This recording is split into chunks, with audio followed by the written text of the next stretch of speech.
Well, hello and welcome to the extended video version of the Mr. Frostbite blog. We're only making plans for Nigel, and that song's probably followed me, haunted me, and who knows what since 1979 when XTC first brought it out. I'd have been 9 or 10 years old, something like that. And yeah, people have used it for me and against me. I like the song. I love the era altogether, and I was a DJ by the time I was about 13 or 14. I can't say I ever played it myself, but yeah, we're still making plans, and that's what this blog's about. It's about making plans and preparing. Remember that the written blog is still on my website with all the links that I'll talk about again today, so if you want to click on anything, please do. But I think the dreaded C word, COVID, and of course in Britain this I don't know what to call it, a debacle, a mania, a panic or something about fuel has just brought society into one of those positions again where we need to learn some basic lessons, and some of the basic lessons are just about planning ahead and being prepared. And this shouldn't be too hard, but for most people it seems to be.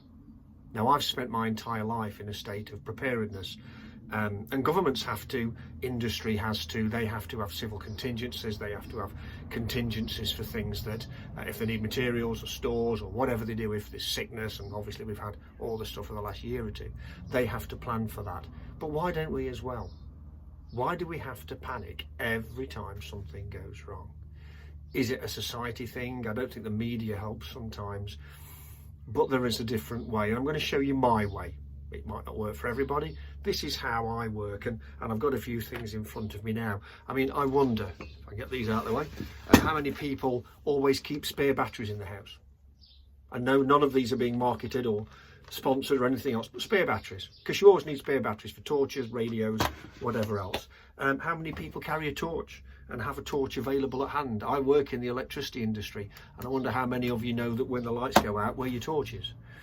How many people keep like spare light bulbs? A few tins of food in the cupboard that you can always just open and eat if you need to. Of course, the biggest subject matter of ever, how many people keep spare toilet paper?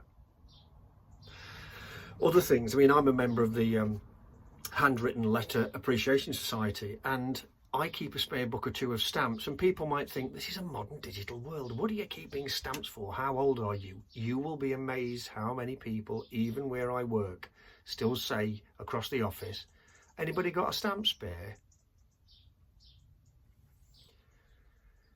We keep a few spares, and hopefully we can. Again, it's not for everybody. Not everybody has space. I'm fortunate I do. But I've, through expedition work, and also, as I'll talk to shortly about my industrial life, I've lived a prepared life of I've always got backup. The trouble is that people panic, and we've seen through so many things where people say there's no petrol or there's no food or particularly no bread. People strip the shelves overnight. This happened at the start of COVID with toilet roll for some unknown reason, and I'm sure there are still people with 900 rolls of toilet roll in their house and no idea what to do with them.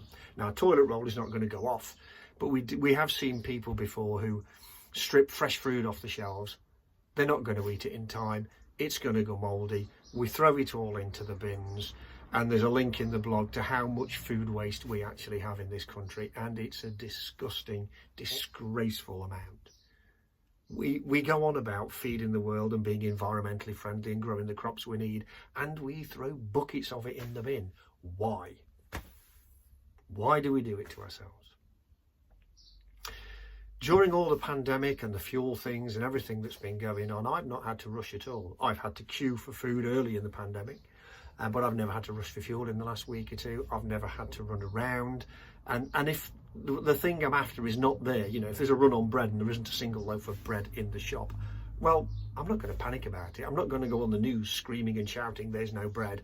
I'll put up with it. I'm not going to starve to death. There's always something at home I can eat. I can cook a basic meal up.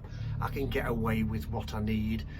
And I'm pretty easygoing when it comes to food. And if we run out of this stuff, trust me, there are other ways, which I'm not going to go into in this blog. But a lifetime of expedition, climbing and travelling around the world has taught me very, very well, as has working 24-hour call. I've worked standby in the electricity industry, or I did, for many, many years. And you could have been on call day or night. These are before the days of mobile phones, so you had a little radio pager in your pocket. This would be, you'd ring into the office or go onto the radio, what's happening, and you need to go out at 2 o'clock in the morning on a particularly wet and rainy night because there's loads of people with no electricity. That was my job.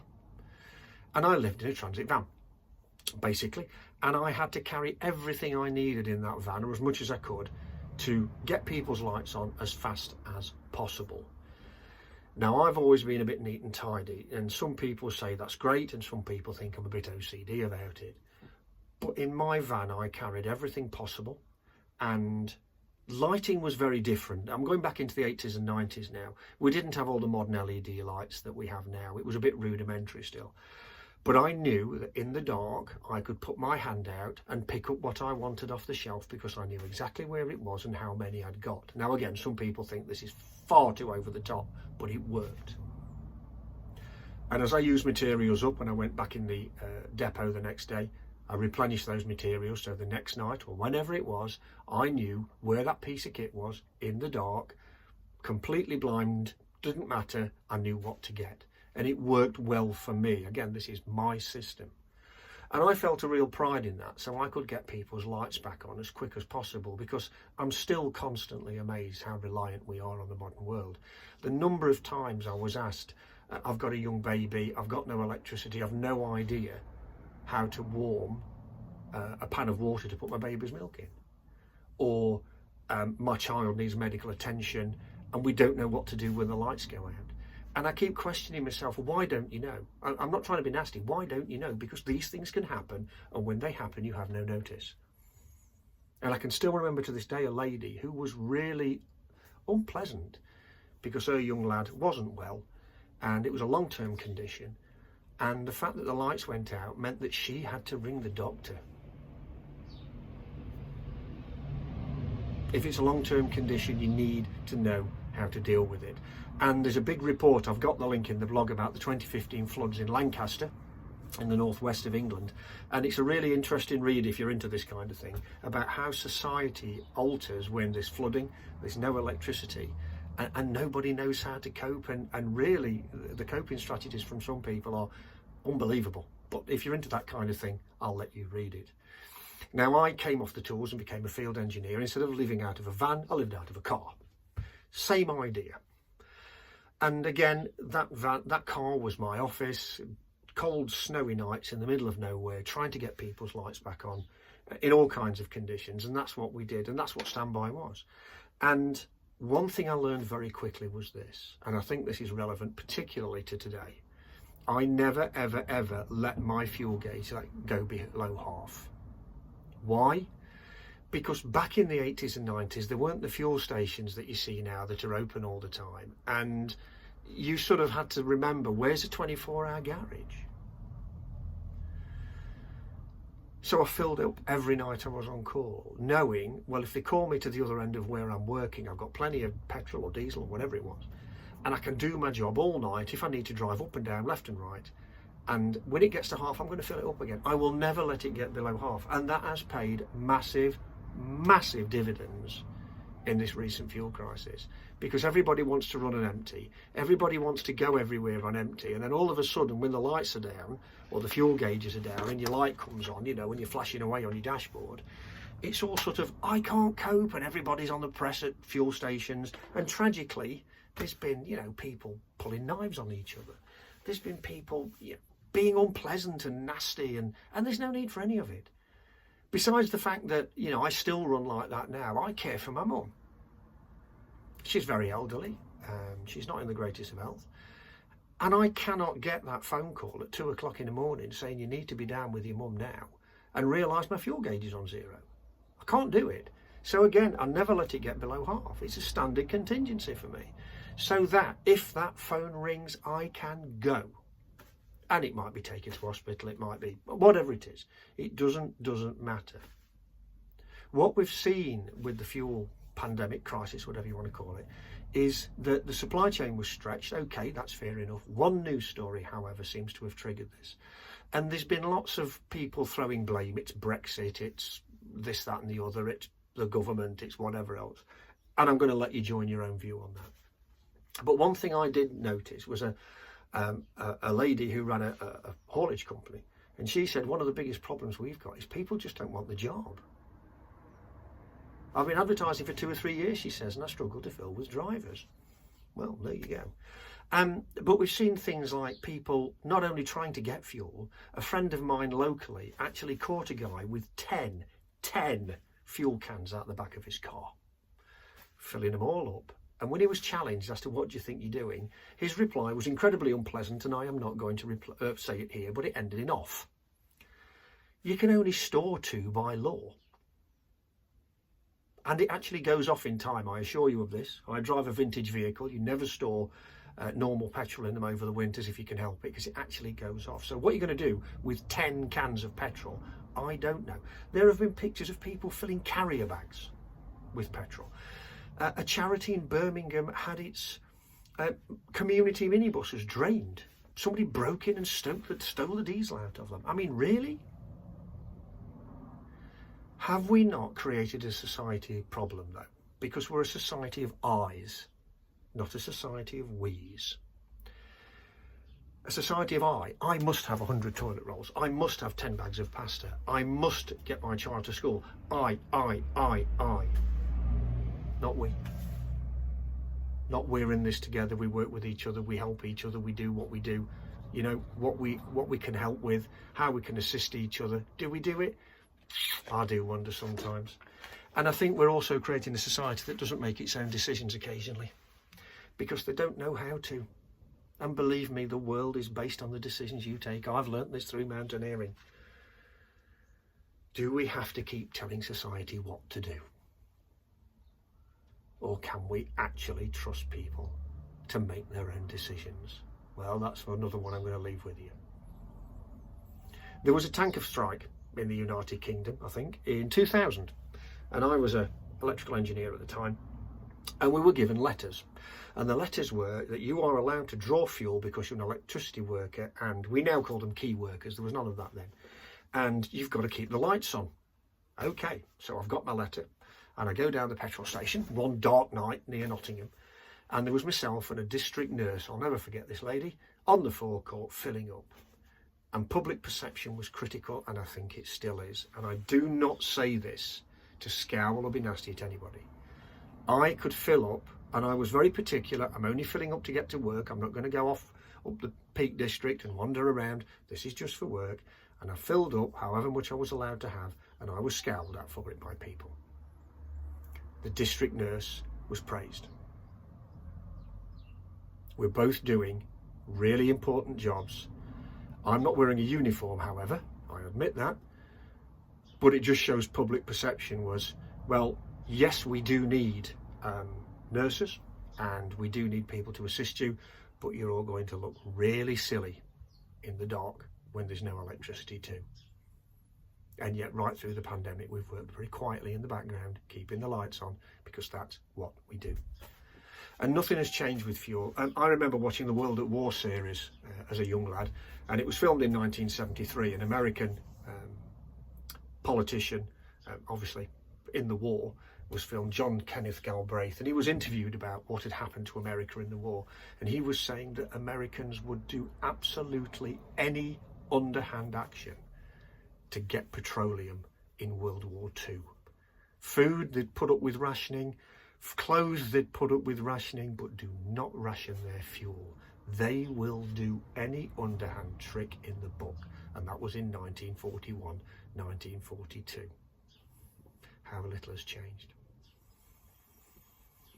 But as you know, I'm a mountaineer as well as everything else. And so when we go on the mountains, are we prepared? And I wonder, you know, winter's coming. Certainly in Britain, it's been really wet the last few days.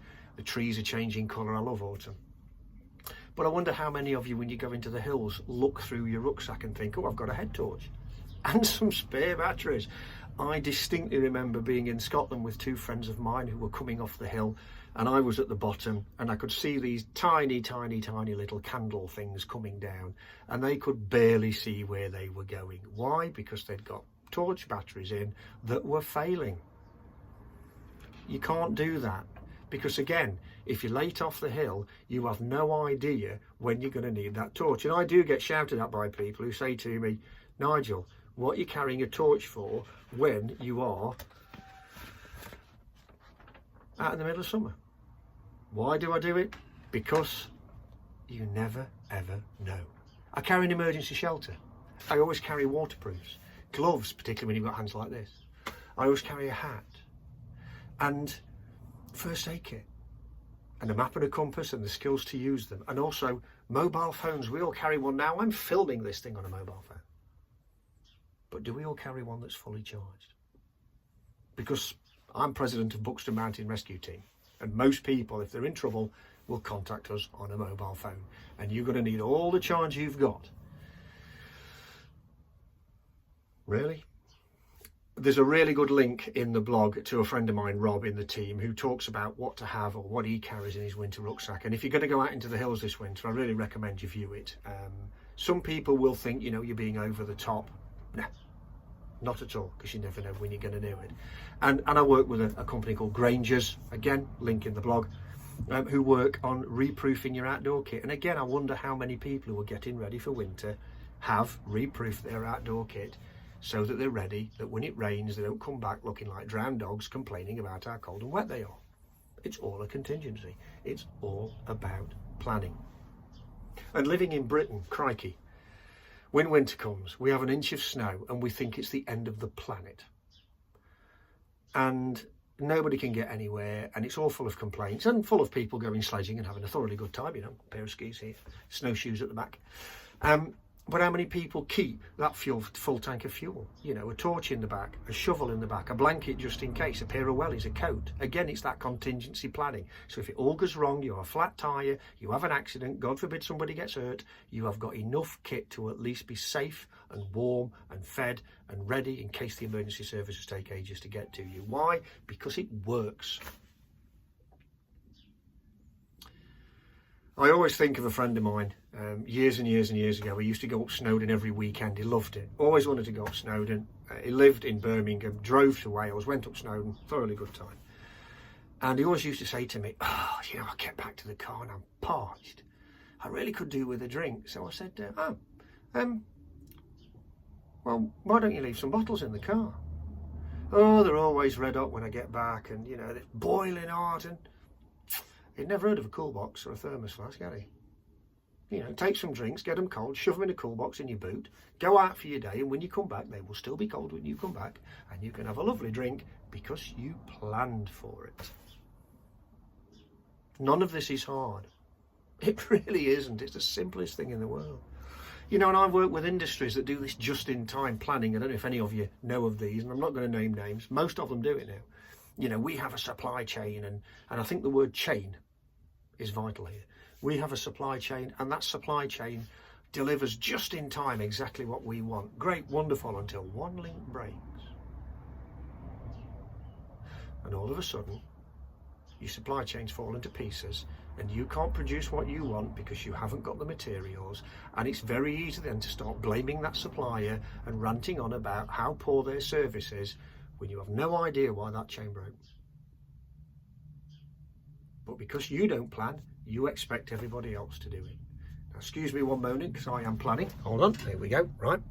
Okay, so you've got to think about what's going on and what the supply chain is and how that works with you. You know, we assume as members of the public, the shops are always there.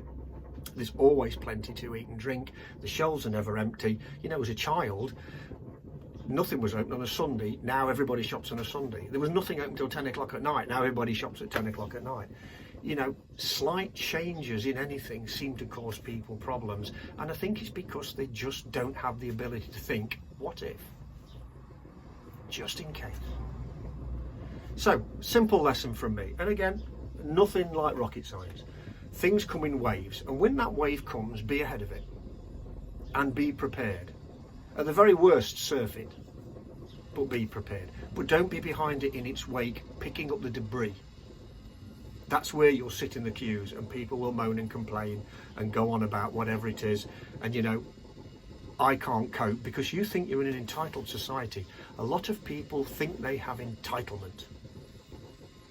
and they're entitled to nothing really, but they think I can blame other people because I ordered something and it didn't come on time. Well, how do you know what's going on with those people? And yet we live in a society, we click on a button and it's there within hours, or we order food and if it's not there we complain. Well, how's about being prepared yourself? Shouting about other people's problems and other people's failures will never solve them. But putting the effort in yourself, planning yourself, having a bit of this and some of these, just in case, and Lord forbid, the old torch at night, it will save you tons of aggravation by just having that little bit in reserve. Now, I'm far from perfect. I know I am. And this is a system that works for me. Perhaps you have a system that works for you, and if so, put some notes in the blog, send me a message. I'd be delighted to read them. And I hope you've enjoyed what might have been a bit of a rant in my shed. I'm in the shed today because if all else fails, I'm going to go and live in here because I've got most things I need in the shed, but I'm prepped in the house. And, if all else fails, the mountains will be calling. I've got the kettle on in the shed, and we can always brew up. And if we can brew up, then the world is a good place. You take care, and I'll catch you again very soon.